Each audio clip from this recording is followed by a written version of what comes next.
마지막으로 한 번 더 고백합니다. 예배합니다. 찬양합니다. 예배합니다. 찬양합니다. 주님만 날 다스리소서. 예배합니다. 찬양합니다. 주님 홀로 높임 받으소서. 주께 가까이 날 이끄소서.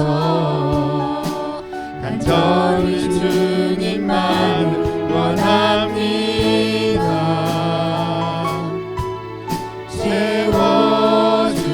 채워주소서.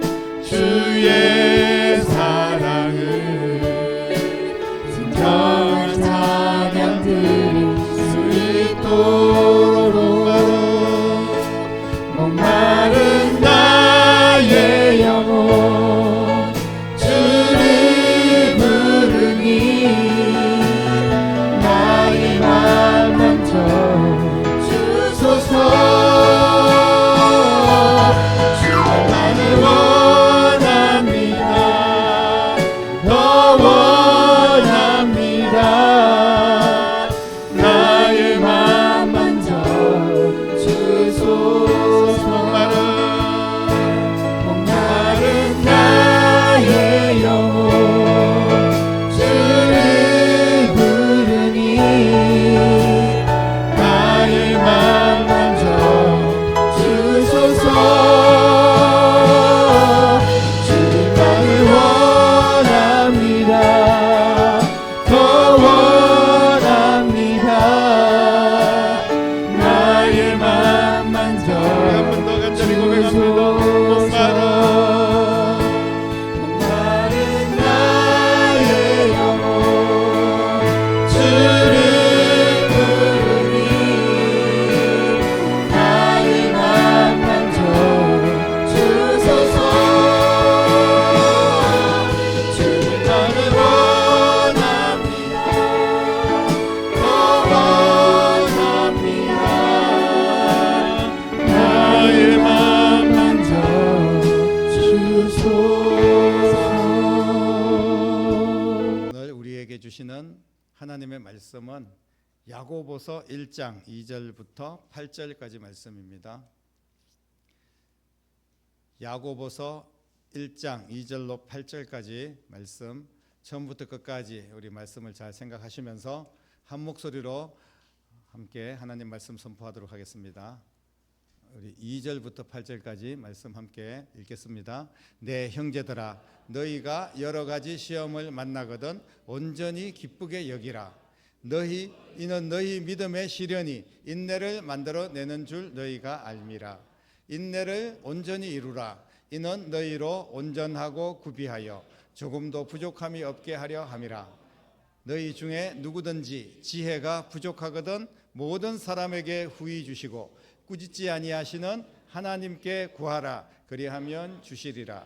오직 믿음으로 구하고 조금도 의심하지 말라. 의심하는 자는 마치 바람에 밀려 요동하는 바다 물결 같으니 이런 사람은 무엇이든지 주께 얻기를 생각하지 말라. 두 마음을 품어 모든 일에 정함이 없는 자로다. 아멘. 우리는 신앙생활을 하는 것은 믿음의 생활이다, 이렇게 이야기합니다. 기독교에서 믿음을 빼면 무엇이 남겠습니까? 우리가 믿음으로 구원을 받고 지금도 믿음으로 하나님께 예배를 드리는 것 아니겠습니까? 그런데 우리 중에는 믿음이라는 말만 들으면 뭔가 불편한 그런 분들이 많이 있다는 거예요. 더 불편한 말은 뭐냐면 믿음이 없으면 하나님을 기쁘시게 할 수 없다. 그러니까 우리는 믿음이 없어요. 그래서 하나님을 기쁘시게 할 일도 없습니다.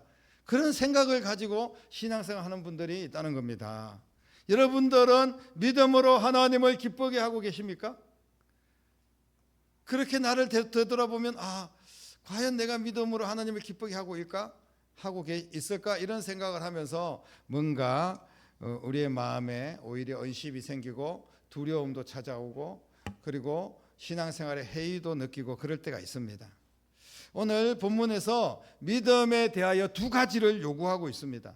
첫 번째는 뭐냐면 시험을 만났을 때 기쁘게 여겨라 이렇게 이야기합니다. 그리하면 믿음의 시련이 인내를 만들어낸다라고 이야기를 합니다. 그리고 두 번째는 오직 믿음으로 구하고 조금도 의심하지 말라 이렇게 두 가지를 이야기합니다. 의심하는 자는 주님께 아무것도 얻을 수가 없다라고 이야기합니다. 그러면 또 다시 돌아보면 내게 과연 믿음이 있을까? 내가 믿음으로 구하는 것마다 풍성하게 받고 누리면서 살고 있을까? 내 자신이 그렇지 못하다는 거예요. 내게 있는 믿음이 과연 어느 정도가 지금 나타나고 있고 어떻게 역사하고 있는지를 돌아보면 아무런 우리의 삶에 변화도 없고 기적도 없고 하나님의 역사도 없는 것 같아요. 그렇게 생각하면 나는 믿음이 없는 사람인가? 오늘 말씀에 시험을 만나면 기쁘게 여기라고 이야기하는데 그게 바로 믿음의 시련이 인내를 이룬다고 이야기하는데 여기서 시련, 인내 이런 단어들도 다 우리에게는 사실 불편한 이야기입니다. 우리가 예수님을 믿고 구원받았으면 됐지 또 무슨 믿음의 시련이 필요하고 인내가 필요하고 이 불편한 인생을 계속 살아가야 됩니까? 주님께서 우리를 구원하셨으면 우리에게 시온의 대로가 열리고 항상 차고 넘치고 형통하고 평안한 길만 열어주시면 얼마나 좋겠습니까? 그런데 시험을 만난다는 거예요. 누가 시험을 만나는데 기쁘게 여길 수가 있겠습니까? 시험을 만나면 오히려 의심이 생기고 두렵고 시험을 만나면 막 짜증이 나고 힘든 거 아니겠습니까? 그리고 믿음으로 구할 때도 우리 속에 과연 하나님께서 응답하실까? 이런 의심이 생길 수밖에 없어요. 그런데 조금이라도 의심이 생기면 이런 사람은 주님께 얻을 생각을 하지 말아라. 기도 응답받을 생각도 말아라. 이렇게 말씀을 하고 있습니다. 많은 사람들은 그래서 나는 믿음이 없거나 내 믿음은 언제나 제자리거나 나는 믿음이 많이 부족하다. 이렇게 생각을 할 수밖에 없는 겁니다. 사랑하는 성도 여러분, 우리에게 믿음은 아주 중요한 요소인데 믿음이 없다면 우리는 아무것도 받을 수 없는 불쌍한 존재라고 하는데 그러면 우리가 신앙생활에 무슨 의미가 있을까요? 누가 완벽한 믿음으로 아무런 의심 없이 그렇게 신앙생활하는 자가 얼마나 있을까요? 우리의 믿음은 왜 온전하지 못하고 성장하지 못할까? 우리는 믿음에 대해서 항상 이야기하지만 또다시 믿음에 대하여 불편한 마음을 없앨 수가 없습니다. 왜 그런 신앙생활 쳇바퀴 도는 믿음 없다는 느낌이 들고 그렇게 시간이 흐를수록 아무런 반응도 없고 역사도 없고 기적도 없는 그런 삶을 우리가 살아가야 될까요? 믿음의 정의를 여러분들이 분명히 알아야 됩니다. 도대체 성경에서 말하는 믿음은 무엇인가? 성경에서는 두 가지 믿음을 우리에게 이야기합니다. 이 두 가지의 믿음만 우리가 정확하게 정의를 내릴 수 있다면 우리도 믿음 있는 사람이 될 수가 있어요. 첫 번째 믿음은 뭐냐 하면 바로 구원을 얻는 믿음입니다. 예수님을 믿으면 하나님의 자녀가 되는 거예요. 영접하는 자 곧 그 이름을 믿는 자는 영생을 얻게 된다고 합니다. 누구든지 주 예수를 믿으라 그리하면 구원을 얻는다 이렇게 말씀하고 있지 않습니까? 그래서 크게 두 가지 이 구원을 얻는 믿음이 있고요. 그리고 또 한 가지 믿음은 기적을 받는 믿음입니다. 구원을 받는 믿음은 하나님의 선물이에요. 하나님이 우리에게 거저 주시는 겁니다. 우리가 그냥 믿음으로 구원을 받았어요. 이것은 하나님이 전적으로 우리에게 주신 거지 우리가 뭔가 막 노력하고 인내하고 우리가 막 극복하고 이렇게 해서 얻어지는 선물이 아닙니다. 그냥 선물은 거저 주시는 거예요. 믿음의 선물을 받은 자의 증거 바로 구원의 확신입니다. 여러분들 가운데 천국에 갈 수 있다는 확신이 있다면 그것이 바로 여러분들이 믿음이 있다는 증거죠. 구원의 선물은 예수님을 영접하는 자에게 주시는 특별한 은총인 줄로 믿으시기를 바랍니다. 이 첫 번째 믿음이 가장 중요하겠죠. 그러나 우리가 그 믿음만 가지고 천국에 가지만 천국에 갈 동안 이 땅에 짧은 인생이지만 살아가야 됩니다. 이 땅에서 뭔가 직업을 가지고 이 땅에서 사람과 관계를 하고 이 땅에서 가정생활을 하면서 살아가야 된다는 거예요. 그러면서 이 땅에 사는 동안 우리에게 믿음이 있어야 됩니다. 그게 뭐냐 하면 바로 이 땅에서 하나님의 능력을 경험하고 하나님의 기적을 체험하는 그런 믿음을 말씀하고 있는 겁니다. 이 두 번째 믿음도 너무나 중요한 믿음이에요. 기적을 받는 믿음.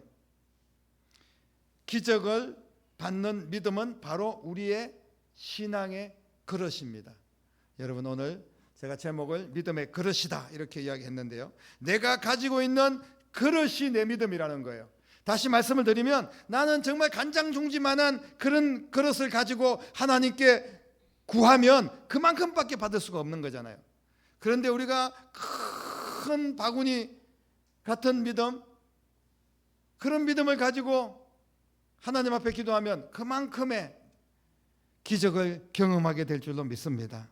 내가 가진 믿음의 그런 만큼 하나님께서 채워주신다는 거예요. 이 땅을 살 동안 여러 가지 일들을 만날 때 그때 우리에게는 큰 그릇이 필요합니다. 왜냐하면 그것을 극복할 수 있는, 그 문제를 해결할 수 있는, 그래서 하나님의 기적을 경험해야 되기 때문에 우리에게 큰 그릇이 있어야 됩니다. 믿음은 하나님의 능력을 담는 그릇인 줄로 믿으시기를 바랍니다. 그런 만큼 하나님께서 사용하시고 채워주시고 역사하실 줄로 믿으시기를 바랍니다. 그러면 내 그릇을 만드는 것이 믿음의 과정인데, 그래서 큰 그릇을 만들어야 되는데 어느 날 갑자기 하늘에서 너에게 큰 그릇을 주겠다, 이렇게 큰 그릇이 떨어지는 게 아닙니다. 그러면 큰 그릇이 어떻게 만들어지는 겁니까? 큰 그릇을 만드는 과정이 있습니다. 그냥 그저 주는 게 아니에요. 우리가 구원은 교회 와가지고 복음 듣고 예수님 믿으면 구원받는구나, 영접하면 우리는 천국을 선물로 받습니다. 어쩌면 그저 주시는 은혜예요. 그러나 우리에게 큰 그릇의 믿음의 큰 그릇은 그저 주시는 것이 아니라 과정이 있다는 거예요. 그게 뭐냐 하면 오늘 본문에 여러 가지 시험을 만날 수 있다는 겁니다. 이게 과정입니다. 여러 가지 시험을 만나면 기쁘게 여기라. 왜? 큰 그릇을 만들어주기 위한 과정이기 때문에 그런 줄로 믿으시기를 바랍니다. 나한테 왜 이런 시험을 줄까? 왜 이렇게 내 인생 힘들까? 하나님은 도대체 살아계시기나 한 걸까? 이렇게 생각하지 마시고 그 시험을 만날 때 기쁘게 여기시라는 겁니다. 그 시험을 통하여서 우리는 큰 그릇에, 큰 믿음의 그릇이 만들어질 줄로 믿습니다. 그래서 오늘 말씀에 너희 믿음의 시련이 인내를 만들어낸다라고 말씀을 하고 있습니다. 여러 가지 시험은 믿음의 시련, 다시 말씀드리면 믿음의 그릇을 만드는 과정인 줄로 믿습니다. 이 과정이 없으면 큰 그릇으로 세워질 수가 없어요. 우리에게 여러 가지 시험이 찾아올 때 하나님의 은혜에 감사하면서 그 시험을 믿음으로 극복하고 또 극복하면서 우리의 믿음의 그릇이 점점 더 커지기를 주님의 이름으로 축복합니다. 믿음의 그릇은 내 영적인 삶을 통하여서 만들어지는 거예요. 내가 극복해내면서 점점 더 단련되어지고 성장해 나가는 겁니다. 우리가 아이들도 어느 날 갑자기 그 아이가 무슨 대단한 공부도 잘하고 뭐 학박사가 되고 그리고 언제나 무슨 세상에서 제일 가는 뭐 기술자가 되고 그림을 잘 그리는 무슨 화가가 되고 그러지 않습니다. 계속해서 시련 있고 시험 있고 그것을 극복하면서 노력하고 점점 더 영역이 넓혀지면서 그렇게 성장해 나가는 겁니다. 영적인 삶도 마찬가지입니다. 여러분, 우리의 신앙인의 태도와 자리를 지키면서 시험을 인내로 바꾸면서 그렇게 우리가 성장해 나가야 될 줄로 믿으시기를 바랍니다. 그리고 믿음의 그릇을 만드는 과정 속에 한 가지 보면 지혜가 필요하다고 이야기를 하고 있습니다. 인내를 이루라. 이는 너희로 온전하고 구비하여 조금도 부족함이 없게 하려 함이라 말씀하시면서 그렇게 하기 위해서는 너희 중에 누구든지 지혜가 부족하면 하나님께 구하라고 말씀합니다. 꾸짖지 아니하신 하나님, 후히 주신 하나님께 구하라는 거예요. 여러분, 믿음의 그릇을 만드는 과정에서 가장 필요한 것은 시련, 그 모든 시험을 이기는 과정도 필요하지만 하나님의 지혜를 공급받아야 됩니다. 내 생각, 내 경험으로 믿음의 그릇을 키울 수가 없어요. 믿음의 사람이 어떻게 세상과 교회와 사람과의 관계에서 어떻게 처신할 것인가, 너무나 중요한 겁니다. 그러면서 이것을 아는 것이 지혜이고, 이런 지혜로 우리의 믿음의 그릇은 점점 더 성장해 가는 겁니다. 믿음의 사람들은 세상 사람들과 다른 삶의 방식이 있는 줄로 믿으시기를 바랍니다. 이 방식은 하나님이 주시는 말씀 안에서 지혜를 찾는 겁니다. 그리고 그 말씀의 지혜를 통하여서 우리는 그 삶을 말씀 붙들고 하나님의 지혜로 살아나가는 거예요. 그러면서 우리의 믿음의 그릇은 점점 더 커지게 되는 겁니다. 사랑하는 성도 여러분, 지혜를 구하십시오. 계속해서 지혜로운 삶을 찾고 적극적으로 하나님의 말씀의 지혜를 붙들고 실천하는 삶을 사시기를 바랍니다. 내가 어떻게 말하고 어떻게 행동할 것인가, 우리가 때로는 실수하고 시행착오를 할 수도 있습니다. 그러나 그런 것은 우리를 망하게 하는 것이 아니라, 그래서 낙심하거나 좌절해야 될 일이 아니라, 내가 그것을 통해서 배우고 또 깨닫고 나를 더 성숙시키고 신앙으로 더 성장하여 믿음의 그릇을 크게 만드는 과정인 줄로 믿습니다. 또 한 가지 우리에게 꼭 필요한 그릇을 만드는 과정이 있습니다. 그것은 뭐냐 하면 6절 말씀 이하에 보면 오직 믿음으로 구해라, 그리고 조금도 의심하지 말라, 이렇게 말씀합니다. 의심하는 자는 바람에 밀려 요동하는 바닷물결 같다. 이런 사람은 아무것도 주께 얻기를 생각하지 말라고 말씀합니다. 의심입니다. 의심은 불안을 가져오고 두려움이 찾아옵니다. 인간적인 모든 생각들이 가득 차게 됩니다. 영적인 세계를 확신하지 못하고 우리의 이성과 경험만을 앞세우면서 그렇게 살아가는 인생들입니다. 그래서 자꾸 의심이 생기는 거예요. 의심이 생길수록 우리의 믿음의 그릇은 작아질 수밖에 없어요. 이것은 내다 버려야 됩니다. 믿음의 그릇을 만들지 못하도록 방해하는 이 의심을 내다 버려야 돼요. 그리고 또 한 가지는 두 마음입니다. 두 마음을 품어 모든 일에 정함이 없는 자들이다. 의심하는 자는 두 마음을 품는 거예요. 답이 두 개인 거예요. 이것도 답인 것 같고 저것도 답인 것 같습니다. 주님 앞에 올인하지 못한다는 거예요. 그래서 답답하다는 겁니다. 전적인 믿음을 가지려고 노력하지 않고 상황에 따라서 건성건성 믿음 없이 그렇게 행동을 하는 거예요. 그렇게 우리가 신앙생활 하는데 언제 우리의 믿음의 그릇이 커집니까? 그러면 믿음의 그릇이 커지지 않는 상태에서 어떤 시련을 만나고 시험이 찾아올 때 그것을 어떻게 우리가 극복해내겠다는 거예요. 우리에게는 기적이 필요합니다. 우리의 삶의 순간순간 하나님께서 주신 은혜로 살아가게 되는 겁니다. 당연한 것은 아무것도 없습니다. 하나님을 믿는 믿음으로 우리가 살아가야 되는데 내 믿음의 그릇이 너무나 작고 초라합니다. 그렇기 때문에 그 모든 환난과 풍랑 속에서 우리는 극복하지 못하는 그런 불쌍한 인생을 살 수밖에 없다는 겁니다. 사랑하는 성도 여러분, 믿음의 그릇은 변하지 않습니다. 세상에는 많은 그릇들이 있죠. 종이로 만드는 일회용 플라스틱 그릇도 있고요. 그리고 또 진흙으로 만든 그릇도 있고 나무 그릇도 있습니다. 그러나 성경은 우리에게 강력한 믿음을 표현하는 단어 중에 이런 말을 씁니다.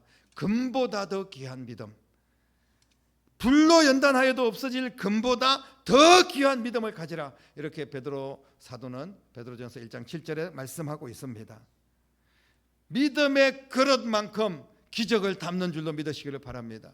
여러분, 내게는 왜 기적이 없습니까? 나한테는 왜 이 문제가 해결되지 않습니까? 나한테는 왜 계속해서 시련이 찾아옵니까? 시험거리들만 생깁니까? 그렇게 말씀하지 마시고 내 그릇을, 내 믿음의 그릇을 점검하는 여러분 될 수 있기를 바랍니다.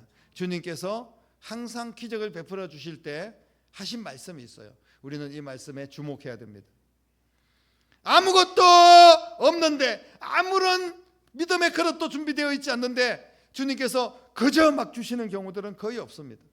오늘 성경에 주님께서는 내 믿음대로 될지어다 라고 말씀하시면서 고쳐주시고 해결해 주셨습니다. 내 믿음이 너를 구원하였으니 평안히 가라. 저희의 믿음을 보시고 역사하셨다고 그렇게 말씀하고 있지 않습니까? 믿음의 소리에 주님께서 멈추시고 그 믿음대로 소원을 이루시고 기적을 주신 줄로 믿습니다. 여러분들은 이 땅에 살면서 구원받은 믿음만 가지고 아무런 기적도 없이 아무런 해결도 없이 그냥 힘겹게 살다가 천국 가면 그만입니까? 그런 인생은 어쩌면 구원받는 믿음조차도 점검해 봐야 될 겁니다. 사랑하는 성도 여러분, 지금 내 믿음의 그릇은 어떤 그릇입니까? 진짜 믿음의 그릇입니까? 아니면 무늬만 믿음의 그릇처럼 그렇게 우리가 신앙생활하고 있지는 않습니까? 문제 해결과 기적은 내 믿음의 그릇만큼 역사하신다는 사실을 믿으시기를 바랍니다. 믿음의 그릇이 없는데 하나님께서 기적을 주실 수가 없어요. 하나님의 손이 짧은 게 아닙니다. 하나님이 능력이 없는 게 아니에요. 하나님은 무한한 능력으로 우리에게 기적을 주시고 능력을 주셔서 이 험한 세상을 살아갈 때 하나님의 능력과 기적으로 살기를 원하고 계십니다. 그런데 우리는 그 기적을 받을 믿음의 그릇이 없다는 거예요. 정말 간장종제기만한 그런 믿음을 가지고 큰 문제를 해결하려고 우리가 하나님 앞에 나아가고 있습니까? 하나님은 부어주셔도 우리는 그릇이 준비되어 있지 않기 때문에 받을 수가 없다는 겁니다. 믿음의 그릇을 누구한테 빌려서 사용할 수 있습니까? 목사님 그릇 좀 빌려주십시오. 지금 내가 너무 힘든데 목사님 믿음 그릇 좀 빌려서 쓰겠습니다. 장로님 그릇 빌려서 쓰겠습니다. 엄마가 믿음이 좋으니까 엄마의 그릇을 빌려서 내 문제를 해결해 보겠습니까? 여러분, 안 된다는 거예요. 믿음의 그릇은 결코 약한 그릇이 아닙니다. 강력한 성령의 역사가 믿음의 그릇 안에 담길 줄로 믿으시기를 바랍니다. 오늘 믿음의 큰 그릇 만드는 귀한 시간 되시기를 주님의 이름으로 축복합니다. 나를 비우고 예수님을 담으십시오. 믿음의 큰 그릇을 만드는 방법은 주님 앞에 나와서 의심하지 말고 전적으로 주님 앞에 기도하고 그리고 주님의 말씀 안에서 지혜를 얻는 겁니다. 그러면 우리는 큰 그릇이 준비되는 거예요. 내가 이 큰 그릇을 준비해야지 그러면서 막 돈을 많이 투자하고 그리고 내 생각, 내 지식, 내 발걸음으로 막 세상에 쫓아다니면서 큰 그릇 준비해서 막 큰 기적을 얻어야지. 여러분, 어느 곳에서도 그런 그릇을 준비할 수 있는 방법이 없습니다. 오직 주님 앞에 나와서 기도하고 주님께 진실하게 예배하고 그리고 의심하지 말고 주님의 말씀 안에서 지혜를 얻고 그리고 어떤 시험이 찾아올 때는 기쁘게 여기면서 이 시험을 믿음으로 극복해서 점점 더 큰 그릇으로 만들어지는 겁니다. 답이 없어요. 오직 예수, 오직 믿음으로 나아갈 때 그때 하나님께서 역사하실 줄로 믿으시기를 바랍니다. 지금 내 믿음의 그릇의 내 모습을 진단해 보십시오. 믿음의 그릇을 만드는 여러 가지 과정 속의 시험과 시련들을 꼭 이겨내시기를 주님의 이름으로 축복합니다. 무너지고 넘어지고 멀어지면 우리의 믿음의 그릇도 없어지는 거예요. 그러면서 그때 시험거리들이 닥치고 풍랑이 불 때 우리는 그냥 속절없이 넘어질 수밖에 없습니다. 반드시 믿음대로 기적이 일어날 줄로 믿습니다. 믿음을 주시옵소서. 믿음의 삶을 허락해 주시옵소서. 내게 예배드리고자 하는 믿음 주시고 내게 충성할 수 있는 믿음 주시고 내게 기도할 수 있는 믿음을 주시옵소서. 내가 하나님의 말씀을 듣고 지혜를 얻을 수 있도록 믿음을 주시옵소서. 이기는 믿음을 주시옵소서. 여러분, 그렇게 하나님 앞에 기도하십시오. 믿음의 그릇이 단단해지는 여러분들의 삶이 되시기를 바랍니다. 그래서 어떤 어려움도 믿음으로 극복하고 지금 여러분들이 당면하고 있는 모든 문제도 해결받는 기적의 역사가 여러분들의 믿음을 통하여서 온전히 이루어지기를 주님의 이름으로 간절히 축원합니다. 기도하겠습니다. 하나님 감사합니다. 두 마음을 품지 않게 하시고 금보다 귀한 믿음으로 하나님 앞에 나아가기를 원합니다. 아버지 하나님, 우리에게는 세상에 강력한 무기가 없어도 오직 예수 그리스도를 믿는 믿음과 모든 시험을 기쁘게 여기고 믿음의 시련을 통하여서 믿음의 그릇을 준비하는 강력한 믿음이 있는 줄로 믿습니다. 이 믿음 가지고 끝까지 승리하기를 원합니다. 어떤 어려운 일이 있어도 나의 믿음으로 승리하기를 원합니다. 주님만을 의지하기를 원합니다. 주님만을 믿고 따라가기를 원합니다. 역사하여 주시옵소서. 살아계신 예수님의 이름으로 간절히 기도드립니다. 아멘. 나의 믿음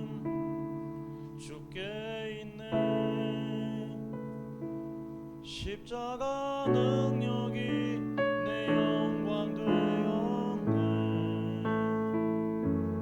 주께서 우리를 승리케 하셨네. 나의 능력 나의 소망 주께 있네. 내 믿음 주께 있네. 십자가 능력이 내 영광 되었네. 주께서 우리를 승리케 하셨네. 나의 능력 나의 소망 주께 있네. 나의 믿음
이제는 우리의 삶의 이유요, 목적이요, 우리의 생명이요, 우리의 구원이요, 우리의 오직 한 분 믿음의 대상이신 우리 주님 예수 그리스도의 은혜와 하나님 아버지의 극진하신 사랑하심과 성령님의 감화 감동 충만 역사 인도하심이 오늘 귀한 말씀 붙들고 믿음의 큰 것을 준비하기를 소망하고 결단하며 믿음으로 나아가는 사랑하는 모든 성도들과 가정과 자녀들과 일터와 교회와 이 나라와 민족 위에 이제부터 영원토록 함께 계시기를 간절히 축원하옵나이다. 아멘.